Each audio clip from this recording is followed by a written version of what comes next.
നിയമസഭാ തെരഞ്ഞെടുപ്പിൽ നമ്മൾ കണ്ടത് രണ്ട് പ്രധാന വെല്ലുവിളികളാണ്. ഒന്ന്, മുൻപില്ലാത്ത വിധമുള്ള കൊടും ചൂടും, രണ്ട്, പ്രചരണത്തിന് വേണ്ടത്ര കാലയളവില്ലാത്തതും. എന്നാൽ ഈ രണ്ട് വെല്ലുവിളികളെയും അപ്രസക്തമാക്കിയ ആവേശ ക്യാമ്പയിനുകളാണ് നാടുകളിലും സൈബർ ഇടങ്ങളിലും നമ്മൾ കണ്ടത്. ഈ ഘട്ടത്തിൽ അവസാന ലാപ്പിൽ മുന്നിൽ ആര് എന്ന ചോദ്യമാണ് വോട്ട് കമന്റ് ഇന്ന് മുന്നോട്ട് വെച്ചത്. അതിന് പ്രേക്ഷകർ നൽകിയ വോട്ടുകളും കമന്റുകളും ചർച്ച ചെയ്യുന്ന വോട്ട് കമന്റിലേക്ക് പ്രിയ പ്രേക്ഷകർക്ക് സ്വാഗതം. ആദ്യം നമുക്ക് പ്രേക്ഷകർ നൽകിയ വോട്ടുകൾ പരിശോധിക്കാം. ഇന്ന് കൊട്ടിക്കലാശം അവസാന ലാപ്പിൽ മുന്നിലാര് എന്ന ചോദ്യം ന്യൂസ് മലയാളത്തിന്റെ വിവിധ സോഷ്യൽ മീഡിയ പ്ലാറ്റ്ഫോമുകളിൽ പങ്കുവച്ചിരുന്നു. അതിന് 33,000 പ്രേക്ഷകരാണ് വോട്ട് ചെയ്തത്. ഇതിൽ 60% പേർ UDF ആണ് മുന്നിലെന്നും 30% പേർ LDF എന്നുമാണ് വോട്ട് ചെയ്തത്. NDA എന്ന് 11% പ്രേക്ഷകരും അഭിപ്രായം പങ്കുവച്ചു. ഇനി നമുക്ക് പ്രേക്ഷകർ നൽകിയ കമന്റുകൾ പരിശോധിക്കാം. അപ്പം ഇനി നമുക്ക് മുന്നിലാര് പിന്നിലാര് എന്ന് നമ്മൾക്ക് അങ്ങനെ ആവില്ല. എന്തായാലും അങ്ങനെ എല്ലാവരും അവരവരുടെ അതെ ഒരു കുറഞ്ഞ കാലയളവേ കിട്ടിയിട്ടില്ലെങ്കിലും ആ സമയം കൊണ്ട് തന്നെ ഇപ്പം ആ പ്രചരണത്തിലെ എല്ലാ മാക്സിമം പക്ഷെ നമ്മുടെ വോട്ട് ഷെയർ നോക്കുകയാണെങ്കിൽ ഇപ്പം LDF മുന്നിട്ട് നിന്നു എന്നുള്ളതിനെക്കാട്ടും ഇരട്ടിയാണ് നമുക്ക് UDF മുന്നിലായി എന്നുള്ള ഇത് വന്നത്. അപ്പോൾ അതിനെക്കുറിച്ച് UDFന്റെ പ്രചരണത്തിലേക്ക് വരികയാണെങ്കിൽ ഇപ്പം UDF പ്രചരണത്തിന് കേരളത്തിലേക്ക് ഒരുവിധമുള്ള ദേശീയ നേതാക്കളെ മൊത്തം ഇറക്കിയിട്ടുണ്ട്. ഇതിപ്പം രേവന്ത് റെഡ്ഡി, മല്ലികാർജ്ജുൻ ഖാർഗെ, ഇപ്പം സോണിയാഗാന്ധി ആരോഗ്യ പ്രശ്നങ്ങൾ മൂലം വരാൻ കഴിഞ്ഞില്ല. പക്ഷേ രാഹുൽ ഗാന്ധി, പ്രിയങ്ക ഗാന്ധിയൊക്കെ സജീവമായിട്ടുണ്ടായിരുന്നു. ഇങ്ങനെ ഇത്തരത്തിലെ ഒരുവിധമുള്ള ദേശീയ നേതാക്കളൊക്കെ ഈ പ്രചരണ സമയത്ത് കേരളത്തിലേക്ക് എത്തിയിട്ടുണ്ട്. അതുപോലെ തന്നെ പല ഇപ്പം എന്താ പറയുക, ഭരണവിരുദ്ധ വികാരം, അതുപോലെ തന്നെ വിലക്കയറ്റം, ഡീല്, ഇത്തരം കാര്യങ്ങളൊക്കെ സ്വർണ്ണക്കള്ള, ഇത്തരം കാര്യങ്ങളൊക്കെ കൃത്യമായിട്ട് പ്രചരണത്തിൽ നിലനിർത്തി കൊണ്ടുപോകാനും ഇത്തവണ UDFന് കഴിഞ്ഞിട്ടുണ്ട് എന്ന് വേണം പറയാൻ. ഇപ്പോൾ ഈ സ്വർണ്ണക്കൊള്ളയൊക്കെ ചർച്ചയായിട്ടുണ്ട് എന്നുള്ളത് സത്യമാണ്. പക്ഷേ അതിൽ നോക്കുകയാണെങ്കിൽ UDFന് ഏറ്റവും മേൽക്കൈ കിട്ടിയ ഒരു സാധനം എന്ന് പറയുന്നത് ഈ ഡീലാണ്. CPM BJP ഡീലിലാണ് കൂടുതലായിട്ടൊരു മേൽക്കൈ ഉണ്ടായി എന്ന് പറയാൻ പറ്റുക. അപ്പോൾ ഇത് തുടക്കം മുതൽ തന്നെ ഇതിപ്പോൾ ആദ്യം VD സതീശനാണ് ഈ ഡീലാരോപണമായിട്ട് മുന്നോട്ട് വരുന്നത്. മഞ്ചേശ്വരം, പാലക്കാട്, പല കോന്നി, റാന്നി ഇവിടെയൊക്കെ ഡീലുണ്ട് എന്ന് പറഞ്ഞാൽ ആദ്യം VD സതീശനാണ് ഇങ്ങനെ ഒരു കാര്യം ഉയർത്തിക്കൊണ്ടുവരുന്നത്. അതിനുശേഷം തുടർന്ന് ഇങ്ങോട്ട് പിന്നെ നിരന്തരമായിട്ട് ഈ ഡീല് വിവാദം ഇതിൽ ചർച്ചയിൽ നിർത്താൻ വേണ്ടിയിട്ട് UDFന് കഴിഞ്ഞിട്ടുണ്ട്.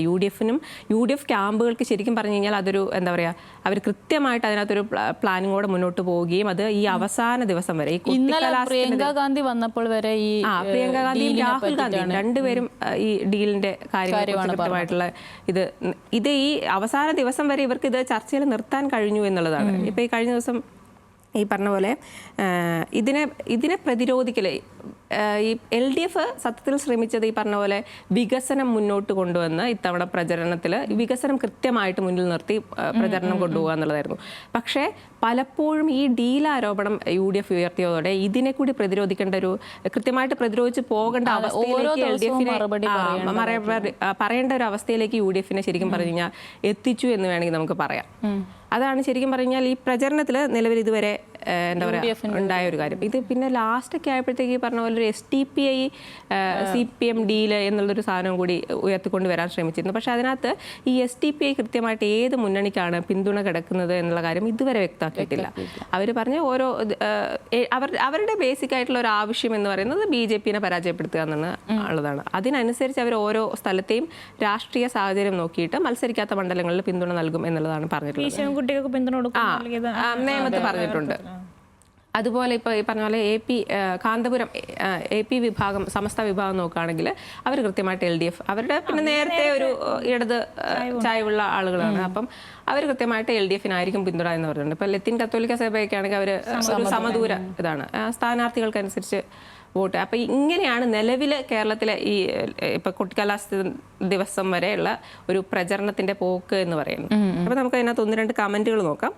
അഫ്സൽ പറയുന്നുണ്ട്, കേരളത്തിലെ ജനങ്ങളുടെ സാമാന്യ ബുദ്ധിയെ ചോദ്യം ചെയ്യുന്ന പിണറായിയുടെ PR തള്ളുകൾക്ക് കനത്ത തിരിച്ചടി കിട്ടും. UDF വൻ ഭൂരിപക്ഷത്തിൽ വിജയിക്കും, ഉറപ്പാണ് എന്ന് പറയുന്നുണ്ട്. മുഹമ്മദ് മുസ്തഫ പറയുന്നുണ്ട്, ആരോഗ്യ മേഖലയെ വെന്റിലേറ്ററിലാക്കാനും യുവാക്കളെ മയക്കുമരുന്നിൻ്റെ അടിമകളാക്കാനും ശബരിമലയിൽ മോഷ്ടിക്കാൻ ഇനി സ്വർണം ബാക്കിയുണ്ടോ എന്ന സുപ്രീം കോടതിയുടെ പരിഹാസം കേൾക്കാനും ഖജനാവ് കട്ടുമുടിച്ച് 6 ലക്ഷം കോടി കടമുണ്ടാക്കാനും രക്തസാക്ഷി ഫണ്ട് തട്ടിപ്പിന് കൂട്ടുനിൽക്കാനും PSC റാങ്ക് ഹോൾഡേഴ്സിന് ജോലി നിഷേധിക്കാനും ആശമാരുടെ കാര്യങ്ങളെല്ലാം പറയുന്നുണ്ട്. വലിയൊരു കമന്റ്. ഇതിലെല്ലാം വേണ്ടിയിട്ട് കേന്ദ്ര അന്വേഷണങ്ങളിൽ നിന്നും രക്ഷപ്പെടാൻ PM ശ്രീയിൽ ഒപ്പുവെച്ച് മോദിക്ക് പാദസേവ ചെയ്യാനും ഇങ്ങനെ ഒരുപാട് കാര്യങ്ങൾ പറഞ്ഞിട്ടാണ് ആ ഒരു കമന്റ് ഉള്ളത്. പിന്നെ അല്ല, അത് കഴിഞ്ഞിട്ട് അവസാനിക്കുന്നത്. അതെ, ഇതെല്ലാം ചെയ്യാനായിട്ട് PR വർക്ക് നടക്കാനും LDF അല്ലാതെ മറ്റാരുണ്ട് എന്നുള്ളതാണ് എനിക്ക് തോന്നുന്നു. ആ കമന്റ് അവസാനിപ്പിക്കുന്നിടത്ത് വെച്ച് തുടങ്ങാണ്. LDFന്റെ പ്രചരണം നോക്കുകയാണെങ്കിൽ ഇപ്പൊ അവര് ഇപ്പൊ നേരത്തെ വിന്നി പറഞ്ഞ ഇതുപോലെ തന്നെയാണ്. അതായത് LDF പ്രധാനമായും പറഞ്ഞിട്ടുള്ളത് അവരുടെ വികസനങ്ങൾ 10 വർഷമായി അവർ ഭരിച്ചിട്ട് അവർ പറയുന്ന അവരുടെ വികസനങ്ങൾ മുന്നോട്ട് വെച്ചിട്ടാണ് അവരുടെ ഈ മുഖ്യമന്ത്രിയെ കേന്ദ്ര ബിന്ദുവായി നിർത്തിക്കൊണ്ടുള്ള LDFന്റെ തെരഞ്ഞെടുപ്പ് പ്രചരണം മുഴുവൻ നടന്ന് തുടങ്ങിയത് അങ്ങനെയാണ്. പക്ഷെ ഇതിന്റെ ഒരു ഘട്ടത്തിലേക്ക് എത്തുന്ന സമയത്തെ നമുക്ക് കാണാൻ വേണ്ടി പറ്റുന്നത് UDF ഇവരെ വല്ലാണ്ട് പ്രതിരോധത്തിലാക്കുന്നത് വിവാദങ്ങളും ഡീലുകളും ഒക്കെ പറഞ്ഞിട്ടാണ്. അതായത് സർക്കാരിനെ വലിയ തോതിൽ പ്രതിരോധത്തിലാക്കും. നമ്മളിപ്പോൾ നോക്കിക്കഴിഞ്ഞാൽ കഴിഞ്ഞ ദിവസം പോലും മുഖ്യമന്ത്രി വന്നിട്ട് പ്രോഗ്രസ് റിപ്പോർട്ടിന്റെ കാര്യമൊക്കെ പറയുന്നുണ്ട്. പക്ഷെ അപ്പോഴും ഈ ഒരു സ്പേസിലെത്തുന്ന സമയത്ത് അറിയാലോ, ഈ UDF എല്ലാ തരത്തിലും ഇപ്പം 10 വർഷമായി അധികാരത്തിലിരിക്കുന്നതുകൊണ്ട് തന്നെ ഒരു വികസനമോ അല്ലെങ്കിൽ അത്തരം കാര്യങ്ങൾ പറയാൻ UDFനെ സംബന്ധിച്ചിടത്തോളം ഉണ്ടാവില്ല. അല്ലെങ്കിൽ ഭരണ നേട്ടം എന്നുള്ള കാര്യമില്ലല്ലോ, അവർക്ക് സ്വാഭാവികമായിട്ട് ഉയർത്തിക്കൊണ്ടുവരാൻ പറ്റുന്ന വിവാദങ്ങളാണ്. ആ വിവാദങ്ങൾ വെച്ചിട്ട് അവർ സംസാരിക്കുന്നുണ്ട്. ഇങ്ങനെയാണ് അതിൻ്റെ കാര്യങ്ങൾ പോകുന്നത്. പക്ഷേ നമ്മളിപ്പോൾ UDFനെതിരെ LDF ഉയർത്തിക്കൊണ്ടുവന്ന സംഗതി എന്തായിരുന്നു? ഈ മുണ്ടക്കൈ ചൂരൽമല ഇതിന് ഫണ്ടായിരുന്നു. അപ്പം ഫണ്ട് എവിടെ എന്ന് ചോദിച്ച് അവസാനം ഒരു ഫണ്ട് കണക്ക് പുറത്ത് വരുന്നുണ്ട്. അപ്പൊ സണ്ണി ജോസഫ് കണക്ക് പറയുന്നതോടുകൂടി കണക്ക് പുറത്ത് വരുന്നതോടുകൂടി അതോടെ അവസാനിക്കും, ചോദ്യം അവിടെ അവസാനിക്കും എന്ന് വിചാരിച്ചു. പക്ഷേ ഇല്ല, UDFനെതിരെ LDF ആ സമയത്ത് ഉയർത്തിക്കൊണ്ടുവന്ന ഏറ്റവും വലിയ പ്രചരണമായതെന്ന് പറഞ്ഞാൽ ഈ കണക്കുകളിലൊക്കെ തെറ്റുണ്ട് ഇതിൽ എന്നുള്ള സംഗതിയാണ്. നമ്മളത് ചർച്ച ചെയ്തായിരുന്നു. LDF പറയുന്നതിനേക്കാളും മൊത്തത്തിൽ ആ കണക്കുള്ളൊരു അവ്യക്തതയുണ്ട്. അപ്പൊ സ്വാഭാവികമായും അവർ അതിൽ തന്നെ സ്റ്റിക്ക് ഓൺ ചെയ്തിട്ടാണ് പ്രചരണങ്ങൾ നടത്തിയത് എന്നുള്ളതാണ്. അപ്പൊ LDFനെ സംബന്ധിച്ചിടത്തോളം LDF ഇത് പറയുന്ന സമയത്തും UDFനെ പ്രതിരോധത്തിലാക്കാൻ ഒരു കാര്യം, അതുവരെ ഡീലാരോപണവും കിട്ടിക്കൊണ്ടുവന്ന സമയത്ത് കാര്യങ്ങളൊക്കെ പറഞ്ഞിട്ട് UDF മറുപടി പറഞ്ഞുകൊണ്ടിരിക്കുവായിരുന്നു. ആ സമയത്താണ് ഫണ്ട് ആരോപണം വരുന്നത്. അതെ, അതോടെ മാത്രമേ അത്രയും ദിവസം കഴിഞ്ഞിരുന്നുള്ളൂ. പിന്നെ അതിനകത്തായിരുന്നു. അല്ല ഇതെന്ന് പറഞ്ഞു കഴിഞ്ഞാൽ വളരെ മനുഷ്യന്റെ വളരെ വൈകാരികമായി അല്ലേ, നമുക്ക് പ്രളയം വന്നു, അത് കഴിഞ്ഞിട്ടാണ് ഈ മുണ്ടക്കൈ ചൂരൽമല ദുരന്തം വരുന്നത്. അപ്പൊ ഇതെന്നൊക്കെ പറഞ്ഞു കഴിഞ്ഞാൽ നമ്മുടെ വൈകാരികതയെ അത്രയും ആഴത്തിൽ സ്വാധീനിക്കുകയും ബാധിക്കുകയും ഒക്കെ ചെയ്യുന്ന ഒരു വിഷയമാണ്. ആ ഫണ്ടിൽ തട്ടിപ്പ് നടത്തുക അല്ലെങ്കിൽ ആ തരത്തിൽ ഫണ്ടിൽ ആരോപണം വരുമ്പോൾ തന്നെ ആളുകൾ ആ തരത്തിൽ ചിന്തിക്കും. അതിനെ പ്രചരണായുധമാക്കാൻ പ്രത്യേകിച്ച് തെരഞ്ഞെടുപ്പ് കാലത്ത് CPMന് കൃത്യമായി സാധിച്ചു എന്നുള്ളതാണ് അതിൻ്റെ ഒരു പോയിന്റ്. ഇനി ഇതിലേക്ക് കമന്റിലേക്ക് വന്നു കഴിഞ്ഞാൽ ആഫിഫ് ഇബ്രാഹിം പറയുന്നത്, വലതുപക്ഷ സർക്കാരിന്റെ വികസന കാര്യത്തിലെ ഇച്ഛാശക്തിക്കും ജനക്ഷേമ പ്രവർത്തനങ്ങൾക്കും മന്ത്രിമാർക്കെതിരെയോ സർക്കാരിനെതിരെയോ ഒരു അഴിമതി ആരോപണം പോലും ഉന്നയിക്കാൻ കഴിയാതിരുന്ന പ്രതിച്ഛായയ്ക്കും അംഗീകാരം ലഭിക്കുമെന്നാണ്. അങ്ങനെയല്ല, അഴിമതി ആരോപണങ്ങളൊക്കെ വന്നിട്ടുണ്ട്. പക്ഷെ അത് സജീവ ചർച്ചയാക്കി നിർത്താൻ UDFന് സാധിച്ചോ എന്നുള്ളിടത്താണ് പ്രശ്നം. കലാവേദി എന്ന് പറഞ്ഞിട്ടുള്ള ഒരു അക്കൗണ്ടിൽ നിന്ന് വന്ന കമന്റ് ഇങ്ങനെയാണ്: കോൺഗ്രസും BJPയും അവർ ഭരിക്കുന്ന സംസ്ഥാനങ്ങളിൽ നടപ്പിലാക്കാൻ കഴിയാത്തതോ നടപ്പിലാക്കി പരാജയപ്പെട്ടതോ ആയ വാഗ്ദാനങ്ങളാണ് ഈ ഇലക്ഷനിൽ നൽകുന്നത്. വലതുപക്ഷം വാഗ്ദാനങ്ങൾ നൽകുകയല്ലാതെ ഒന്നും നടപ്പിലാക്കില്ല. ഉദാഹരണം വയനാട്, പിന്നെ എയിംസ് ഒക്കെയാണ് പറയുന്നത്. ഇപ്പോൾ നടന്നുകൊണ്ടിരിക്കുന്ന വികസനക്ഷേമ പദ്ധതികളുടെ തുടർച്ച സാധാരണ മലയാളി ആഗ്രഹിക്കുന്നത് ഒരു LDF അനുകൂല കമന്റ് ആണ്. LDFും പറഞ്ഞു, UDFും പറഞ്ഞു. അപ്പോൾ സ്വാഭാവികമായിട്ടും മൂന്നാമത്തെ മുന്നണി ഇവിടെ ND ആണ്. നമ്മൾ ഉറപ്പായിട്ട് അത് പറയണം. ഈ കുറഞ്ഞ സമയം കൊണ്ട് പ്രധാനമന്ത്രി അടക്കമുള്ള അവരുടെ ഏറ്റവും വലിയ നേതാക്കളെയൊക്കെ അവർ ഈ കേരളത്തിൽ കൊണ്ടുവന്നു. പ്രധാനമന്ത്രി തന്നെ 3 വട്ടം അങ്ങാൻ വന്നു. അമിത്ഷാ വന്നു, S ജയശങ്കർ വന്നു, രാജ്നാഥ് സിംഗ് വന്നു, അല്ലേ? രാജ്നാഥ് സിംഗ് വന്നു, പിന്നെ ശിവരാജ് സിംഗ് ചൗഹാൻ വന്നു. ഇവരൊക്കെ വന്നിട്ട് കേരളത്തിൽ പ്രചരണം നടത്തി. അപ്പോൾ ഈ BJPക്ക് സ്വാധീനമുള്ള മണ്ഡലങ്ങളിലൊക്കെ അവരുടെ ശക്തി തെളിയിക്കാൻ ആക്ച്വലി BJPക്ക് NDAക്ക് സാധിച്ചിട്ടുണ്ട്. അങ്ങനെ തന്നെ വേണം പറയാൻ. ഓരോ ദിവസവും തെരഞ്ഞെടുപ്പ് വാർത്തകളിൽ BJPയുടെ സ്ഥാനാർത്ഥികളുടെയും BJP നേതാക്കളുടെയും വാർത്തകൾ, പരാമർശങ്ങളും കാര്യങ്ങളൊക്കെ ഉണ്ടായിരുന്നു. പിന്നെ ഈ ഡീലിൻ്റെ ആരോപണം വരുമ്പോൾ CPMനെതിരെയുള്ള ഡീൽ ആരോപണത്തിൽ ഇപ്പുറത്തെ സൈഡിൽ നിൽക്കുന്നത് BJP ആണ്. പക്ഷേ CPM ഈ ഡീൽ ആരോപണത്തെ അവർക്ക് പറ്റാവുന്ന രീതിയിലൊക്കെ ശക്തമായിട്ട് എതിർക്കുന്നുണ്ടെങ്കിലും BJP ആ വിഷയത്തിനകത്ത് അങ്ങനത്തെ ഒരു ഡീലില്ല എന്നുള്ള ഒറ്റൊരു അവരുമായി ബന്ധപ്പെട്ട ഡീലില്ല. പക്ഷെ അവർ തിരിച്ച് CPM-ഉം കോൺഗ്രസും തമ്മിലാണ് ഡീല്, SDPI-യുമായിട്ടാണ് ഡീൽ എന്നൊക്കെ പറഞ്ഞിട്ട് ആ രീതിക്ക് അവർ ആ ചർച്ചകൾ അങ്ങനെ കൊണ്ടുപോയി. പിന്നെ ഈ ഡീലിൻ്റെ കാര്യം പറയുമ്പം കഴിഞ്ഞ ദിവസം പ്രിയങ്ക ഗാന്ധി വന്നിട്ട് CPM BJP ഡീലിൻ്റെ കാര്യം പറയുന്നത് ഉണ്ടെന്ന് പറയാനൊരു കാര്യം പറയുന്നത്, നരേന്ദ്രമോദി ആദ്യം പ്രചരണത്തിന് വന്ന സമയത്ത് സ്വർണ്ണക്കൊള്ള വിഷയം പരാമർശിച്ചില്ല. അതൊക്കെയാണ് ഇവർ ഡീൽ ഉണ്ട് എന്നുള്ളതിന് ഇത് പറയുന്നത്. അപ്പം അത് പറഞ്ഞിട്ട് നമുക്ക് കമൻറ്റുകൾ വായിക്കാം. റാഷ് 98: കള്ളം പറയുന്നതിലും കക്കുന്നതിലും UDF മുന്നിൽ. കൊങ്ങികളും സുഡാപ്പികളും കുത്തിയിരുന്ന സൈബർ ലോകത്ത് ഒന്നാമതെത്തിയെന്ന് വരുത്തി തീർക്കുന്നു. ഒരു തെരഞ്ഞെടുപ്പ് രംഗത്ത് പ്രതിപക്ഷ പാർട്ടിയുടെ അഴിമതി പ്രധാന ചർച്ചാ വിഷയമാകുന്നത് കേരള തെരഞ്ഞെടുപ്പ് ചരിത്രത്തിൽ ആദ്യം. അത് നമ്മളുടെ ചൂരൽമല നേരത്തെ പിന്നെ നമ്മൾ പറയുകയും ചെയ്തു. നമ്മളൊരു ദിവസം അതായിരുന്നു നമ്മളുടെ വിഷയം. വിജയൻപിള്ള പറയുന്നത് ആരധികാരത്തിൽ വന്നാലും അഴിമതി കൂടുകയുള്ളൂ. UDF അധികാരത്തിൽ വന്നാൽ ഭരിക്കാൻ LDF അനുവദിക്കില്ല. എന്നും സമരവും ബഹളവും പഠിപ്പ് മുടക്കവുമായിരിക്കും എന്നാണ്. അതുകൊണ്ട് എല്ലാവരും LDF-ന് വോട്ട് ചെയ്യണമെന്നാണോ പറയുന്നത്? ഈ സർക്കാരിനെതിരെ ഭരണവിരുദ്ധ വികാരം ഉണ്ടാക്കുക എന്നുള്ളതായിരുന്നല്ലോ പ്രധാനമായും UDF-ന്റെ ഒരു അവരുടെ പ്രചരണത്തിന്റെ ഒരു കോർ അതായിരുന്നു. ഭരണവിരുദ്ധം ഉണ്ടാക്കുക എന്നുള്ളതല്ല, ഭരണവിരുദ്ധ വികാരം ഉണ്ടെന്ന് അതായിരുന്നു അവരുടെ പ്രധാന കോറായിട്ടുള്ള അവരുടെ ഒരു പ്രധാന ഇത് തന്നെ അതായിരുന്നു. പക്ഷെ ഇന്ന കാരണങ്ങളാണ് ഭരണവിരുദ്ധ വികാരം, അല്ലെങ്കിൽ അത് ഇന്ന കാരണങ്ങൾ കൊണ്ടാണ് അങ്ങനെ, ഇതൊക്കെയാണ് ഭരണവിരുദ്ധ വികാരത്തിന്റെ കാരണങ്ങൾ എന്നൊക്കെ UDF-ന് പറയാൻ പറ്റിയിട്ടുണ്ടോ എന്ന് ചോദിച്ചാൽ എനിക്ക് തോന്നുന്നു അല്ല. അതിനാണ് അത് നമ്മളുടെ കമന്റ് ബോക്സ് പോലെ ആയിരിക്കും. കമന്റ് ബോക്സ് പോലെ ആയിരിക്കും, ഓരോ അഭിപ്രായങ്ങളായിരിക്കും ഉണ്ടാവുക. പക്ഷെ നമ്മൾ നോക്കുകയാണെങ്കിൽ ഇപ്പൊ കഴിഞ്ഞ ദിവസം മുഖ്യമന്ത്രി ഞാൻ പറഞ്ഞല്ലോ പ്രോഗ്രസ് കാർഡ് അവതരിപ്പിക്കുന്നുണ്ട്. അതിൽ പറയുന്നത് 97% നടപ്പിലാക്കിയെന്നാണ് സർക്കാരിന്റെ അവകാശവാദം. അതായത് 900 വാഗ്ദാനങ്ങൾ പ്രകടന പത്രികയിൽ ഉണ്ടായിരുന്നത്. അതിൽ 874ഓളം വാഗ്ദാനങ്ങളൊക്കെ നടപ്പിലാക്കി, പദ്ധതികളും കാര്യങ്ങളും നടപ്പിലാക്കിയിട്ടുണ്ട്. അതിൽ ഒരു ലൈഫ് പദ്ധതിയും അതിദാരിദ്ര്യമുക്ത കേരളം പ്രഖ്യാപനം ഇങ്ങനെയുള്ള, പിന്നെ ദേശീയപാതയിൽ സ്ഥലമേറ്റെടുപ്പ്, അങ്ങനെ പിന്നെ അതിൻ്റെ ഇത് കാര്യങ്ങൾ, പിന്നെ തുരങ്കപാത എനിക്ക് തോന്നുന്നു സർക്കാരിന്റെ ഒരു അഭിമാന പദ്ധതിയായിരുന്നു. ഇപ്പൊ അതിന്റെ എനിക്ക് തോന്നുന്നു അതിദാരിദ്ര്യമുക്ത കേരളവും അത് എടുത്തു പറയേണ്ടതാണ്. കാരണം എന്താ വെച്ചാൽ അതിൽ വിമർശനങ്ങൾ ഓൾറെഡി നന്നായിട്ട് ഉയരുന്നുണ്ട്. കാരണം അതിദാരിദ്ര്യമുക്ത കേരളമാക്കി പ്രഖ്യാപിക്കുന്ന സമയത്ത് എല്ലാവരും അതിദാരിദ്ര്യമുക്തമായോ എന്നുള്ളതാണ് ഒരു ചോദ്യം. പ്രഖ്യാപനം കൊണ്ട് എല്ലാവരും പിന്നെ ഇനി അങ്ങനെ ആയിട്ടുള്ള ആളുകളുണ്ടെങ്കിൽ ഈ പറയുന്ന ആളുകൾക്ക് മുന്നോട്ട് അതിൽ എങ്ങനെ പോകാൻ പറ്റും എന്നുള്ളതിൽ സർക്കാർ എന്ത് ചെയ്യുമെന്നാണ് പറഞ്ഞിട്ടുള്ളത്. പക്ഷെ അത് എങ്ങനെ നടപ്പിലാകും മുന്നോട്ടുള്ള സാഹചര്യങ്ങളിലായിട്ടാണല്ലോ മറ്റേ കേവല ദാരിദ്ര്യം എന്ന് പറഞ്ഞത് ഒരു നെക്സ്റ്റ് സ്റ്റെപ്പ് ആണല്ലോ. അപ്പോഴും ഏറ്റവും അടിത്തട്ടിൽ ദാരിദ്ര്യം അനുഭവിച്ചു കിടക്കുന്ന ആളുകൾ അവിടെ ഉണ്ടല്ലോ. അപ്പൊ അതിനെ മുക്തമാക്കി എന്നാണ് പറഞ്ഞത്. അത് പിന്നെ ശ്രദ്ധിക്കാതിരുന്നാൽ ആളുകൾ വീണ്ടും അതേ അവസ്ഥയിലേക്ക് പോവോ എന്നുള്ളടത്താണല്ലോ പ്രശ്നം. അതെ, ഇതെങ്ങനെയാണ് നടപ്പിലാക്കുക. അപ്പൊ ഈ സാധനങ്ങളൊക്കെ ഇതിൽ ചർച്ചയാണ് എന്നുള്ളതാണ് പറയാനുള്ളത്. ഇതിനകത്ത് ഈ പ്രോഗ്രസ് കാർഡിനെ സംബന്ധിച്ചിട്ട് പറയുകയാണെങ്കിൽ ഇപ്പൊ പ്രതിപക്ഷ നേതാവ് VD സതീശനാണെങ്കിലും പറയുന്നത് ഈ പ്രോഗ്രസ് കാർഡ് പൊള്ളയായിട്ടുള്ള ഒരു പ്രോഗ്രസ് കാർഡാണ്, ഇതിനകത്ത് പറഞ്ഞിട്ടുള്ള വാഗ്ദാനങ്ങളൊന്നും അങ്ങനെ നടപ്പിലാക്കിയിട്ടില്ല എന്നുള്ളത് തന്നെയാണ് ഇവർ പ്രധാനമായിട്ട് ഉയർത്തുന്ന ഒരു ആരോപണം എന്ന് പറയുന്നത്. അപ്പോൾ അതിൽ പറയുന്ന ഇപ്പം ലൈഫ് മിഷന്റെ കാര്യമാണ്. ലൈഫ് മിഷൻ ഈ 10 വർഷത്തിനിടെ 5 ലക്ഷം വീടുകൾ പൂർത്തിയാക്കി എന്നുള്ളതാണല്ലോ അവരുടെ അവകാശം, അതായത് സർക്കാർ പറയുന്നത്. അപ്പം അത് VD സതീശൻ പറയുന്നത് ഈ 10 വർഷം എടുത്തല്ലോ നിങ്ങൾക്ക് 5 ലക്ഷം വീടുകൾ നൽകാൻ വേണ്ടിയിട്ട്.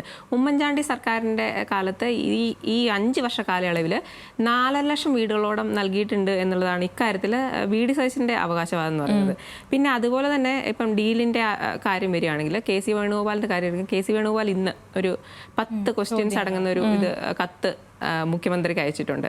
ഈ 10 കാര്യങ്ങളും ഈ പറഞ്ഞ പോലെ ഡീലിനെ സംബന്ധിച്ചിട്ടുള്ള ഇതാണ്. അതായത് ഈ ഏറ്റവും അവസാന നിമിഷം പോലും കൃത്യമായിട്ട് ഡീലിനെ എങ്ങനെ ചർച്ചകളിൽ നിർത്താം, ഈ ഡീലിൽ എങ്ങനെ ഇവരെ കൊണ്ട് മറുപടി പറയിക്കാം, അല്ലെങ്കിൽ ഇവരെ എന്താ പറയാ ഉത്തരമില്ലാണ്ടാക്കുന്ന ഒരു പരിപാടിയാണ് ഇപ്പം ഇവരുടെ LDF സർക്കാരിന്റെ പ്രോഗ്രസ് റിപ്പോർട്ടിനകത്ത് പറയുന്ന വിഴിഞ്ഞം വിഴിഞ്ഞം ഈ പദ്ധതികളൊക്കെ ഉണ്ടല്ലോ. അതായത് ഈ പദ്ധതികളെല്ലാം ഉമ്മൻചാണ്ടി ഉള്ള കാലത്ത് തറക്കല്ലിട്ട കല്ലിട്ട പദ്ധതികളാണ്. ഇപ്പം വിഴിഞ്ഞുണ്ട്, അതുപോലെ തന്നെ മറ്റേ മെട്രോ ഉണ്ട്, ഇത്തരം ഗെയില്, ഈ പദ്ധതികളൊക്കെ ഉമ്മൻചാണ്ടി സർക്കാരിന്റെ കാലത്ത് തുടങ്ങിയതല്ലേ? നിങ്ങൾ അതിന്റെ തുടർച്ചയല്ലേ ചെയ്തത്? അല്ല, അവര് ചോദിക്കുന്നതിൽ കാര്യമുണ്ട്. അവർക്ക് പിന്നെ അവർ പ്രഖ്യാപിച്ച കോഴിക്കോട് തിരുവനന്തപുരം മെട്രോകള്, ഈ അതിൽ ഒരു കാര്യമുള്ളതെന്ന് വെച്ചാൽ അത് ഉമ്മൻചാണ്ടിയുടെ സമയത്ത് തന്നെ അതിന് കൃത്യമായിട്ടുള്ള ഒരു ഇത് പറഞ്ഞതാണ്. പക്ഷെ പിന്നീട് ഇങ്ങോട്ട് ഈ 10 വർഷത്തിനിടയ്ക്ക് അതിൽ കാര്യമായിട്ടുള്ള മാറ്റങ്ങളോ LDF സർക്കാരിന്റെ കാലത്തോ അതിനൊരു മാറ്റവും ഉണ്ടായിട്ടില്ല. അത് ഈ കഴിഞ്ഞ ഇടയ്ക്കാണ് അത് സംബന്ധിച്ചിട്ട് പിന്നെ കേന്ദ്ര സർക്കാരിന് എന്തോ കത്ത് നൽകുകയൊക്കെ ചെയ്തിട്ടുള്ളത്. പിന്നെ അതിന്റെ ഈ ലൈറ്റ് മെട്രോ എന്നുള്ള ആശയം വന്നു പോലും ഈ അടുത്ത ഇടയ്ക്കാണ്. അത് ഇപ്രാവശ്യത്തെ LDF സർക്കാരിന്റെ പ്രകടന പത്രികയിൽ ഇതുണ്ട്.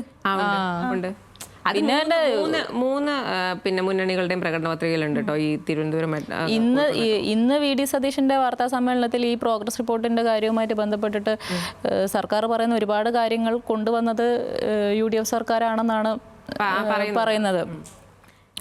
കമന്റ് വായിക്കാം നമുക്ക്. ആയിഷ പറയുന്നത് UDFൻ്റെത് ചരിത്ര തിരിച്ചുവരവായിരിക്കും. 120-125 മലവെള്ളപ്പാച്ചിലിൽ പിണറായിക്ക് 10-15 സീറ്റ് മാത്രം. അതിന് റിപ്ലൈ ആയിട്ട് മഞ്ജിമ നായർ അത്രയും സ്വപ്നം കാണണോ എന്ന് ചോദിക്കുന്നുണ്ട്. അപ്പോൾ അബ്ദുൽ സലാം പറയുന്നത് ചരിത്രത്തിൽ ആദ്യമായി തുടർഭരണം നൽകിയിട്ട് പിണറായി ഒഴികെ മൊത്തം മന്ത്രിമാരെ മാറ്റി 8ഉം പൊട്ടും തിരിയാത്തവരെ മന്ത്രിമാരാക്കി അവസരം കളഞ്ഞു കുളിച്ചു. ശൈലജ ടീച്ചറേക്കാൾ കഴിവ് ഉണ്ടോ വീണ ജോർജിന്? തോമസ് ഐസിനേക്കാൾ മികച്ചതാണോ ബാലഗോപാൽ? G സുധാകരനേക്കാൾ മികച്ചതാണോ മരുമോൻ റിയാസ്? ഇത് തീർത്തും തെറ്റായ നടപടിയായിരുന്നു എന്ന് വിശ്വസിക്കുന്നു. അതുകൊണ്ട് തുടർഭരണ പരാജയമാണെന്ന് തെളിയിച്ചു. ഇനി ആര് വരണമെന്ന് ജനങ്ങൾ തീരുമാനിക്കട്ടെ എന്നാണ് അബ്ദുൽ സലാം പറയുന്നത്. ഇതിൽ ഈ ആര് വരണം അതൊക്കെ അവിടെ നിൽക്കട്ടെ. പക്ഷേ ഇന്നത്തെ മുഖ്യമന്ത്രിയുടെ വാർത്താ സമ്മേളനം കൂടി കണ്ടപ്പോൾ എനിക്ക് മനസ്സിലായി. ഞാൻ ഇത്ര ദിവസം വിചാരിച്ചുകൊണ്ടിരുന്നത് VD സതീശനും മുഖ്യമന്ത്രിയും തമ്മിലാണ് പോര് നടക്കുന്നത്. പക്ഷേ ഇന്നത്തെ മുഖ്യമന്ത്രിയുടെ വാർത്താ സമ്മേളനം കണ്ടപ്പോൾ എനിക്ക് മനസ്സിലായി ആ പോര് VD സതീശനായിട്ടല്ല, മുഖ്യമന്ത്രിയും രേവന്ത് റെഡ്ഡിയുമായിട്ടാണ് ആ പോര് നടക്കുന്നത്. രേവന്ത് റെഡ്ഡിനെ തെലങ്കാനയിൽ നിന്ന് കൊണ്ടുവന്നിരിക്കുകയാണ് കോൺഗ്രസ് പ്രചാരണത്തിനായിട്ട്. അതിപ്പം UDF മുന്നിൽ വെക്കുന്ന വികസന തെലങ്കാന മോഡലാണ്. അവരുടെ പ്രകടന പത്രികയിൽ പറയുന്ന ഗ്യാരണ്ടി അടക്കം അവിടെ നിന്നുള്ളതാണ്. അതിൽ കാര്യം എന്താണെന്ന് പറഞ്ഞാൽ അവിടെ കുറേ വികസനങ്ങൾ രേവന്ത് റെഡ്ഡിയുടെ സർക്കാർ നടത്തിയിട്ടുണ്ട് എന്നാണ് അവകാശപ്പെടുന്നത്. അതിനെതിരെ അവിടുത്തെ പ്രതിപക്ഷം ഒരുപാട് കാര്യങ്ങൾ ഉന്നയിക്കുന്നുണ്ട്. അതേ സെയിം അവസ്ഥയാണ് കേരളത്തിലും. LDF സർക്കാർ ഒരുപാട് അവകാശവാദങ്ങൾ അവർ നടപ്പിലാക്കി, വികസനങ്ങൾ നടപ്പിലാക്കിയെന്ന് അവകാശവാദം പറയുന്നു. അതിന് പ്രതിപക്ഷം അതങ്ങനെയല്ല എന്ന് പറഞ്ഞിട്ട് വെല്ലുവിളിയൊക്കെ ഉണ്ടായല്ലോ.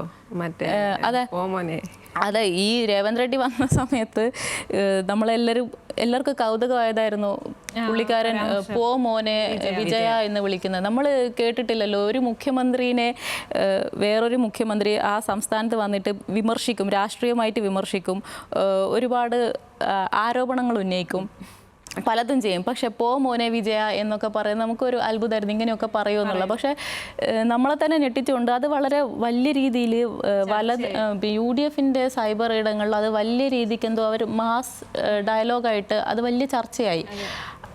അത് കഴിഞ്ഞിട്ട് അതവിടെ തീർന്നു എന്ന് വിചാരിച്ചു. പക്ഷെ ഇന്ന് മുഖ്യമന്ത്രി വന്നിട്ട് പിന്നെ ഡാഷ് മോനെ രേവന്ത മറുപടി നൽകും എന്ന് പറയുമ്പോൾ അപ്പോഴും നമ്മൾ ഇത് വന്നപ്പോൾ നമ്മൾ വിചാരിച്ചത് ഇത് മുഖ്യമന്ത്രി തന്നെ പറഞ്ഞാണോ എന്ന് നമ്മൾ വിചാരിച്ചില്ലേ?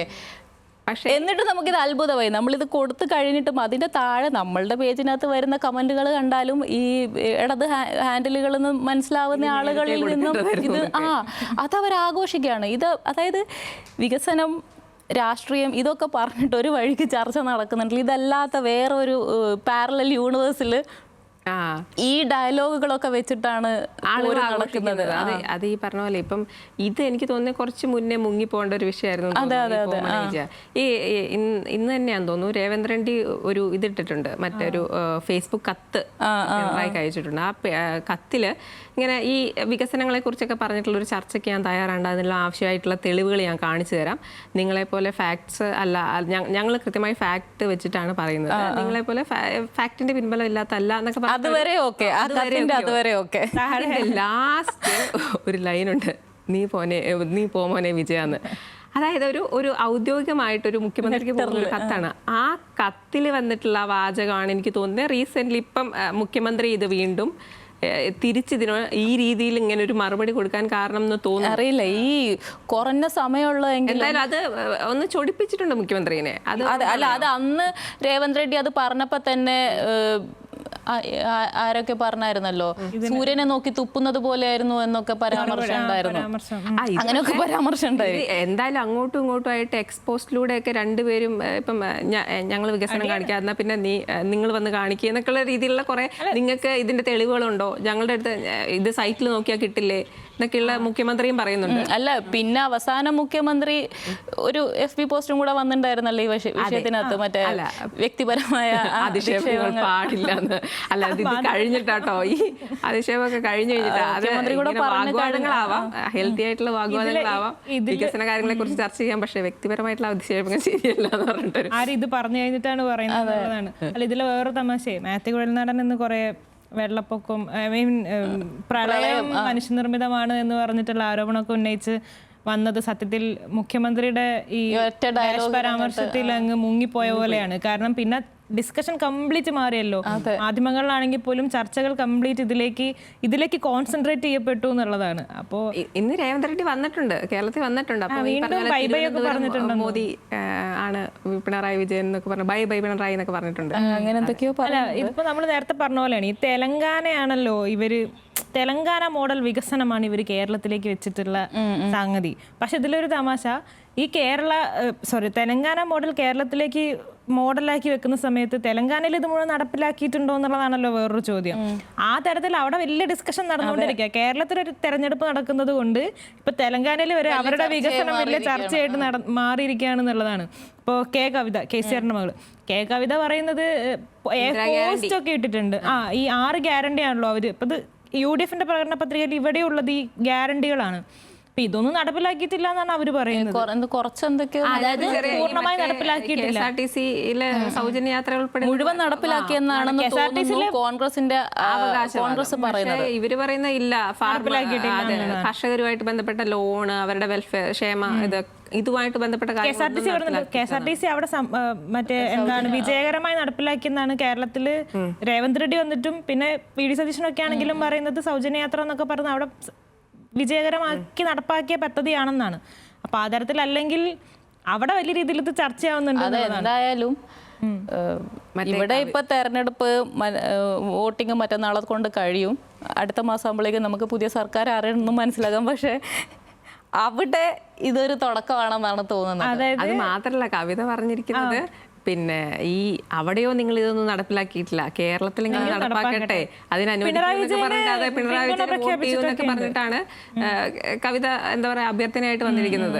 അല്ല, ഈ ആരോപണങ്ങൾ വരുന്നതേ ഇപ്പോ LDF സർക്കാർ ഇവിടെ വികസനങ്ങൾ കൊണ്ടുവന്നിട്ടുണ്ട് എന്ന് നേരത്തെ പറഞ്ഞ കാര്യം തന്നെയാണ്. കൊണ്ടുവന്നിട്ടുണ്ട് എന്ന് അവർ അവകാശപ്പെടുന്നു, കൊണ്ടുവന്നിട്ടില്ല, നിങ്ങൾ പറയുന്നൊന്നും ശരിയല്ല എന്ന് പ്രതിപക്ഷം പറയുന്നു. ഇതേ കാര്യം സർക്കാർ പറയുന്നതും എല്ലാ സർക്കാരിനെതിരെയും പ്രതിപക്ഷം പറയുന്നതുമായിട്ടുള്ള കാര്യമാണ്. ഡിസ്കഷൻ സംഭവിച്ചു. നമ്മളുടെ ഇവിടെ എല്ലാ സ്ഥലങ്ങളിലെയും വികസനങ്ങൾ ചർച്ചയാവട്ടെ. ഇമ്മാനുവൽ പറയുന്നത്, ഞാൻ സ്ട്രേറ്റ് കമന്റിലേക്ക് പോവാണ്. ഇമ്മാനുവൽ പറയുന്നത്, CPM ഇനിയും ജയിച്ചാൽ കേരളം തന്നെ ബാക്കി ഉണ്ടാവില്ല. BJPയുടെ സംരക്ഷണത്തിൽ പിണറായി ഇത്രയും സുഖമായി ഭരിച്ചു. CPMനെ സംരക്ഷിച്ച ഒറ്റ കാരണത്താൽ BJPക്ക് കിട്ടേണ്ട വോട്ടും UDFന് കിട്ടും എന്നാണ് പറഞ്ഞിട്ടുള്ളത്. രാജേഷ് ദാമോദരൻ പറയുന്നു, വയനാട് ഫണ്ട് തട്ടിപ്പ് ഈ ഇലക്ഷന് മുഖ്യ വിഷയം. ഒക്കെ നമ്മൾ ഓൾറെഡി ഡിസ്കസ് ചെയ്തു. പക്ഷെ ഇത് പറയുന്ന സമയത്ത് NDAനെ പറയാണ്ട് എങ്ങനെയാ? ഇത് പ്രചരണങ്ങളെ കാര്യമാണല്ലോ പറയുന്നത്. അവരിപ്പോഴും മറ്റേ കിറ്റും സാരിയും ഇവിടെ ഇത്ര വലിയ ചർച്ചകൾ നടക്കുമ്പോൾ അവിടെ കിറ്റ് വിവാദമൊക്കെയാണ്. ഈ മറ്റേ പൂഞ്ഞാറിലും അതുപോലെ ആലപ്പുഴ സാരി, അവിടെ സാരി തൃശ്ശൂര് കിറ്റ്. അപ്പോൾ ഇതിലൊക്കെയാണ് ഇവരുടെ കോൺസെൻട്രേഷൻ. അതായത് UDF LDF ഒക്കെ പണ്ട് ഉപേക്ഷിച്ച വിവാദങ്ങളൊക്കെയാണ് അവർക്ക് ഇപ്പോഴും വിവാദങ്ങളായിട്ട് വരുന്നത് എന്നുള്ളതാണ്. പിന്നെ ശിവൻകുട്ടി ആരോപിച്ചത് നോർത്ത് സ്റ്റേറ്റ് രജിസ്ട്രേഷൻ അങ്ങനെ ഒരു ആരോപണം. അതിൽ അന്വേഷണം വേണം, അതിൽ അന്വേഷണം വേണം എന്നൊക്കെ പറഞ്ഞിട്ടുണ്ട്. അതായത് ഈ ഇങ്ങനെയൊക്കെയാണ് BJP വോട്ട് അട്ടിമറിക്കാൻ ശ്രമിക്കുന്നു എന്നുള്ള ആരോപണങ്ങൾ വരുന്നു എന്നുള്ളതാണ്. വോട്ട് നേടാൻ, അതായത് അവരുടെ വോട്ടുകൾ അട്ടിമറിച്ച് ഇവർക്കൊരു വിജയം ഉണ്ടാക്കാൻ ഇവർ ശ്രമിക്കുന്നത് അങ്ങനെയൊക്കെയാണെന്നാണ് പറഞ്ഞു വരുന്നത്. പിന്നെ അതുപോലെ ഭയങ്കര ചർച്ചയായിട്ടുള്ള സാധനങ്ങളാണ് ഈ വർഗീയ പരാമർശങ്ങൾ. അതില് മുന്നിൽ ഇന്ത്യ ആണെന്ന് തന്നെ പറയേണ്ടി വരും. അതില് ഇന്ത്യയാണ് അവര് ദേശീയ നേതാക്കൾ മുന്നേ ചെയ്യാറുള്ളതാണ്. പക്ഷെ ഇവിടേക്ക് വന്നപ്പം വീണ്ടും ഇതെല്ലാം ചർച്ചയായിട്ടുണ്ട്. ഈ വർഗീയ പരാമർശങ്ങൾ, അപരമത ഉദ്വേഷം, ഇതെല്ലാം വീണ്ടും വികസനത്തിന് പകരമാണ് ഇവർ ഇതെല്ലാം ചർച്ചയാക്കിക്കൊണ്ട് വരുന്നത് എന്നുള്ളതാണ്. ഇപ്പം സ്ഥാനാർത്ഥികൾ അടക്കമുണ്ട്. ഇപ്പം ശ്രീലേഖയൊക്കെ എടുത്തു കഴിഞ്ഞാൽ ഈ ലവ് ജിഹാദ് പിന്നെ കാലങ്ങളായിട്ട് ഇവര് നിരന്തരം പറഞ്ഞുകൊണ്ടിരിക്കും. ബി ഗോപാലകൃഷ്ണൻ, അതേപോലെ ശോഭാ കരന്തലജെ ബിസിനസ് ജിഹാദ് എന്നൊക്കെ പറയുന്നത് കേട്ടു. അപ്പൊ ഇത്തരത്തില് വർഗീയ പരാമർശങ്ങൾ ഈവൻ രാജീവ് ചന്ദ്രശേഖർ പോലും ഇത്തരത്തിലുള്ള വർഗീയ പരാമർശം നടത്തുന്നുണ്ട്. ഇതൊരു എന്താ പറയാ, എന്തെങ്കിലും ഇവരുടെ ആദ്യത്തെ ഒരു മോട്ടോ എന്ന് പറയുന്നത് പിന്നെ വികസിത കേരളം മുന്നോട്ട് പോവുക എന്നുള്ളതായിരുന്നു പ്രചരണം. അതൊക്കെ മാറിയിട്ട് അറിയില്ല എന്ന് തോന്നുന്നു. അത് പറയാൻ അറിയാത്തതാണോ എന്താണെന്ന് അറിയില്ല. പക്ഷെ അതിൽ നിന്ന് മാറിയിട്ട് ഇപ്പൊ ഇതിലേക്ക് മാത്രമായിട്ട് മാറി വരുന്നുണ്ട്. ഈ പിന്നെ ഈ പറഞ്ഞാതിരെ വികസനം പറഞ്ഞിട്ട് ഇവിടെ വോട്ട് കിട്ടില്ല എന്ന് കരുതിയിട്ടാണോ എന്നറിയില്ല. വർഗീയത പറഞ്ഞാൽ കുറച്ച് വോട്ട് കിട്ടുമെന്ന് കരുതി അങ്ങനെ ഒരു തെറ്റിദ്ധാരണ ഉള്ളത് കൊണ്ടാണോ എന്നറിയില്ല. ഈ വർഗീയത പറഞ്ഞു കഴിഞ്ഞാൽ ഈ ഹിന്ദു വോട്ടുകൾ മുഴുവൻ എടുക്കാം അങ്ങനെ എന്തെങ്കിലും. അല്ലാതെ ഗുരുവായൂർ ഇത്രയും വലിയ ഫ്ലെക്സ് വെക്കുവോ മുസ്ലിം MLA-മാരുടെ പേര് പറഞ്ഞ്? ഈ പിന്നെ ലവ് ജിഹാദ് കാട്ടാക്കടയിലെ സ്ഥാനാർത്ഥി NDAയുടെ സ്ഥാനാർത്ഥി PK കൃഷ്ണദാസ് പറഞ്ഞത് ഇടത് വന്നാലും വലത് വന്നാലും കേരളത്തിൽ ലവ് ജിഹാദ് നടക്കുമെന്നാണ് അദ്ദേഹം പറഞ്ഞത്. പിന്നെ കരന്തലജെ പറഞ്ഞത് ബിസിനസ് ജിഹാദ്. നമുക്ക് ഓൾറെഡി ഇവിടെ ലവ് ജിഹാദ് എന്ന് പറയുന്ന ഒരു സംഗതി ഇല്ലാന്ന് എല്ലാവരും പറഞ്ഞ കാര്യമാണ്. ഇവരുടെ പാർട്ടിയല്ലേ NDA, സ്ഥിരീകരണം കൊടുത്തിട്ടില്ല. എന്നിട്ട് ബോളിവുഡിന്ന് 2 സിനിമകൾ വരെ പിന്നെ കേരളത്തിനെതിരെ വന്നു. ഇനി ഈ പറഞ്ഞ ബിസിനസ് ജിഹാദിന്റെ പേരിൽ ഒരു സിനിമ വരുമോ എന്നുള്ളതാണ്. ബോളിവുഡിന്ന് രണ്ടാമതൊരു സിനിമ വന്നിട്ട് ഇവിടെ അങ്ങനെയൊന്നും ഇല്ലാന്ന് രാജീവ് ചന്ദ്രശേഖരൻ, അതായത് BJP സംസ്ഥാന അധ്യക്ഷൻ ഇവിടെ മാധ്യമങ്ങൾക്ക് മുന്നിൽ പറയേണ്ടി വന്നു. തെരഞ്ഞെടുപ്പ് അടുത്തോണ്ടായിരിക്കാം, അറിയില്ല. ആദ്യം അങ്ങനെയല്ല പറഞ്ഞു. പിന്നെ B ഗോപാലകൃഷ്ണൻ പുള്ളിക്കാരൻ ഈ തെരഞ്ഞെടുപ്പിൽ ആകെ പറഞ്ഞത് ഈ പറയുന്നത് കഴിഞ്ഞ ദിവസം പറയണ്ട ഏങ്ങണ്ടിയൂര് ടിപ്പു സുൽത്താന്റെ പേരുള്ള റോഡ് മാറ്റണം, അതിന്റെ പേര് മാറ്റണം എന്ന് പറയുന്നുണ്ടായിരുന്നു. ഇതിൽ നോക്കുമ്പോൾ നോർത്തിലൊക്കെ ഇങ്ങനെ ഇവര് അധികാരത്തിൽ വരുന്നു, റോഡുകളുടെ പേര് മാറ്റുന്നു, ജംഗ്ഷനുകളുടെ പേര് മാറ്റുന്നു. ഇവിടെ മാത്രം ഒന്നും നടക്കുന്നില്ല. ശിവരാജ് സിംഗ് ചൗഹാൻ ഉണ്ട് കേട്ടോ അതിന്റെ കൂട്ടത്തിൽ. അയ്യോ, ശിവരാജ് സിംഗ് ചൗഹാൻ അദ്ദേഹം എന്തായിരുന്നു പറഞ്ഞത്? ഇവിടെ ജയിച്ചു കഴിഞ്ഞാല് കേരളത്തിൽ BJP ജയിച്ചു കഴിഞ്ഞാല് കൃഷിയിടങ്ങളിൽ കർഷകർ പടക്കം പൊട്ടിക്കും. മറ്റാരെങ്കിലാണ് ജയിച്ചു കഴിഞ്ഞാൽ പാകിസ്ഥാനിൽ പടക്കം പൊട്ടും. പാകിസ്ഥാനിൽ ആരാണ് ഈ കേരളത്തിലെ നിയമസഭാ തെരഞ്ഞെടുപ്പ് പോയിട്ട് നോക്കി നിൽക്കുന്നത് അറിയില്ല. പക്ഷെ ഈ കർഷകരെ പടക്കം പൊട്ടിക്കുന്ന എനിക്ക് തോന്നുന്നത് പുള്ളി ഇത് നോർത്തിൽ പറയുന്ന പോലെ ഒരു ഡയലോഗ് ഇവിടെ അടിച്ചതായിരിക്കും. പക്ഷെ ഇവിടെ സാധാരണയായിട്ട് ഈ കർഷകർ പടക്കം പൊട്ടിക്കുന്നത് എന്തിനാണെന്നറിയാമോ? ഈ വന്യജീവികൾ അല്ലെങ്കിൽ ഇത്തരത്തിലുള്ള ഇതൊക്കെ കൃഷിയിടത്തിലേക്ക് വരുമോ, കൃഷിയെ നശിപ്പിക്കാൻ ശ്രമിക്കുമോ? അതായത് ഒരു പ്രദേശം നശിപ്പിക്കാൻ ശ്രമിക്കുന്നങ്ങളെ ഓടിക്കാൻ വേണ്ടിയിട്ടാണ് ശരിക്കും പറഞ്ഞു കഴിഞ്ഞാൽ ഈ കേരളത്തിൽ കർഷകർ. അതെ, എനിക്ക് തോന്നുന്നത് അത് അവിടുത്തെ ഒരു ഡയലോഗ് അറിയില്ല. എന്തായാലും പുള്ളിക്കാരൻ അദ്ദേഹം പറഞ്ഞത് കേട്ടാൽ അത് ഇവിടുത്തെ തെരഞ്ഞെടുപ്പിൽ ഒരു റാലിയിൽ വന്ന് സംസാരിക്കുന്നത് പോലെയല്ല തോന്നിയത്. നോർത്ത് ഇന്ത്യയിലെ ഏതോ ഗ്രാമത്തിലുള്ളൊരു തെരഞ്ഞെടുപ്പ് റാലിയിൽ സംസാരിക്കുന്ന പോലെ നമുക്ക് പെട്ടെന്ന് നമ്മളെ സമയം അവസാനം. ഇത് പറയുന്ന കൂട്ടത്തിൽ ഒറ്റ കാര്യങ്ങളുണ്ട്. അവർ വികസനത്തെ കുറിച്ച് പറഞ്ഞില്ല എന്ന് പറയാൻ പറ്റില്ല. അത് BJP പറഞ്ഞിട്ടുള്ളത് നേരത്തെ തന്നെ അവർ പറഞ്ഞിട്ടല്ലോ, അതായത് കേന്ദ്ര പദ്ധതികളൊക്കെ ഞങ്ങളോട് നടപ്പാക്കും ഞങ്ങൾ അധികാരത്തിൽ വന്നാൽ എന്നാണ്. അതായത് ഇവിടെ LDF വന്നാലും നാളെ UDF അധികാരത്തിൽ വന്നാലും കാര്യമൊന്നുമില്ല. കേന്ദ്ര പദ്ധതികളും അവരുടെ സഹായങ്ങളും ആനുകൂല്യങ്ങളും ഇവിടെ കിട്ടണമെങ്കിൽ ഞങ്ങൾ തന്നെ അധികാരത്തിൽ വരണം എന്നുള്ളൊരു കാര്യം നിങ്ങൾ മനസ്സിലാക്കി വെച്ചോ എന്ന് അവർ ഇതിനകം തന്നെ പറഞ്ഞിട്ടുണ്ട്. അപ്പൊ അങ്ങനെ ഒരു കാര്യമുണ്ട്. പിന്നെ വർഗീയ പരാമർശങ്ങളുടെ കാര്യത്തിൽ അങ്ങനെ ആരും പിന്നിലൊന്നല്ല. നമുക്കറിയാം ഇപ്പൊ അനൗൺസ്മെന്റ് വിവാദം അതൊരു നേതാവൊന്നും നടത്തിയതല്ല. പക്ഷെ ഫാത്തിമ തൈലിക്കെതിരെയുള്ള സമുദായത്തിലെ കുട്ടി എന്ന അർത്ഥം വരുന്ന രീതിയിൽ പറഞ്ഞ പരാമർശം, അതുപോലെ മുനാഫിക് പരാമർശം, കപട വിശ്വാസി അല്ലെ, അത് ഷാനവാസ് പാദൂരിനെതിരെ നടത്തിയ വനിതാ ഇതിനിടയ്ക്ക് ചർച്ചയായി. ഇങ്ങനത്തെ സാധനങ്ങളൊക്കെ ഇവിടെ ചർച്ചയാവുന്നുണ്ട് എന്നുള്ളത് ഇതിന്റെ കൂടെ പറഞ്ഞു പോകാൻ തോന്നുന്നു. കമന്റ് 1-2 കൂടെ ഉണ്ട്. PA റഹ്മാൻ പറയുന്നുണ്ട് UDF 100 സീറ്റിന് അടുത്ത തെരഞ്ഞെടുപ്പിൽ ജയിക്കുന്നു പറയുന്നുണ്ട്. ഈ മഞ്ജിമ നായർ തന്നെ വീണ്ടും കമന്റ് ഉണ്ട്, എന്തിനാ ഇപ്പോൾ UDF വരുന്നത്, LDF പറഞ്ഞതിൻ്റെ 97% ചെയ്തു, അതുകൊണ്ട് എൻ്റെ വോട്ട് LDF എന്ന് പറയുന്നുണ്ട്. ഈ പറഞ്ഞ കാര്യങ്ങളൊക്കെ പറയുമ്പോൾ നമ്മൾ വേറൊരു കാര്യം കൂടെ പറയേണ്ടത്, ഈ അധിക്ഷേപ പരാമർശങ്ങൾ കൊണ്ടും സമ്പന്നമായിരുന്നു ഇത്തവണത്തെ പ്രചാരണം. അപ്പോൾ അതിൽ തുടക്കത്തിലൊരു കാര്യം രാഷ്ട്രീയ ചെറ്റത്തരം എന്ന് പറഞ്ഞത് പിണറായി പറഞ്ഞത് ഭയങ്കര വിവാദമായിരുന്നു. അപ്പം അതിൽ ഭയങ്കര പൊളിറ്റിക്കലി ഇത് ഭയങ്കര ഇൻകറക്റ്റ് ആയിട്ടുള്ള ഒരു സ്റ്റേറ്റ്മെന്റ് ആണ്. G. സുധാകരനെതിരെ പറഞ്ഞ സ്റ്റേറ്റ്മെന്റ്. G. സുധാകരനും അത് അങ്ങനെ തന്നെയാണ് പറഞ്ഞത്.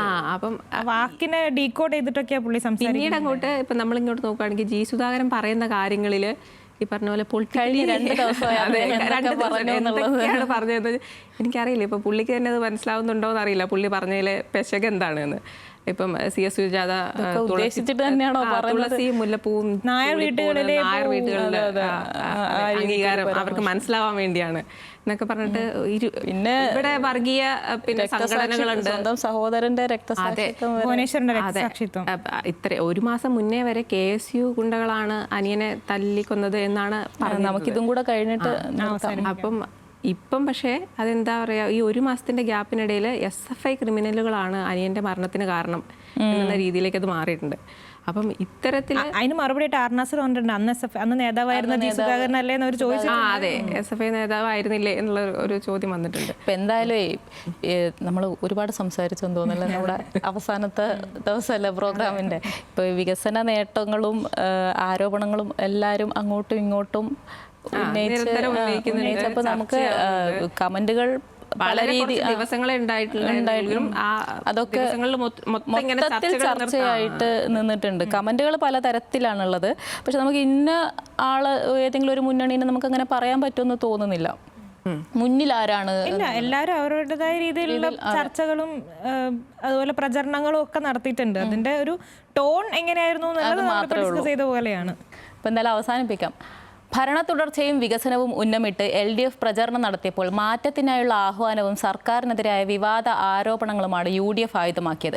വേണ്ടത് ഇരു മുന്നണികളുമല്ലെന്നും വികസിത കേരളം സഫലമാക്കുമെന്നുമുള്ള ആശയമാണ് NDAയിൽ നിന്ന് കണ്ടത്. തങ്ങളാണ് കേമന്മാരെന്ന് തെളിയിക്കാൻ 3 മുന്നണികളും മത്സരിച്ചെങ്കിലും അവസാന ലാപ്പിൽ മുന്നിൽ UDF എന്നാണ് ന്യൂസ് മലയാളം പ്രേക്ഷകരുടെ അഭിപ്രായം.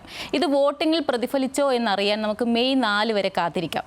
തെരഞ്ഞെടുപ്പ് പ്രതിദിന പരിപാടിയായ വോട്ട് കമന്റ് ഇന്നത്തെ കൊട്ടിക്കലാശത്തോടുകൂടി അവസാനിക്കുകയാണ്. വ്യക്തമായ രാഷ്ട്രീയ ബോധ്യങ്ങളുള്ള പ്രേക്ഷകരാണ് ഈ പരിപാടിക്ക് ഊർജ്ജമായത്.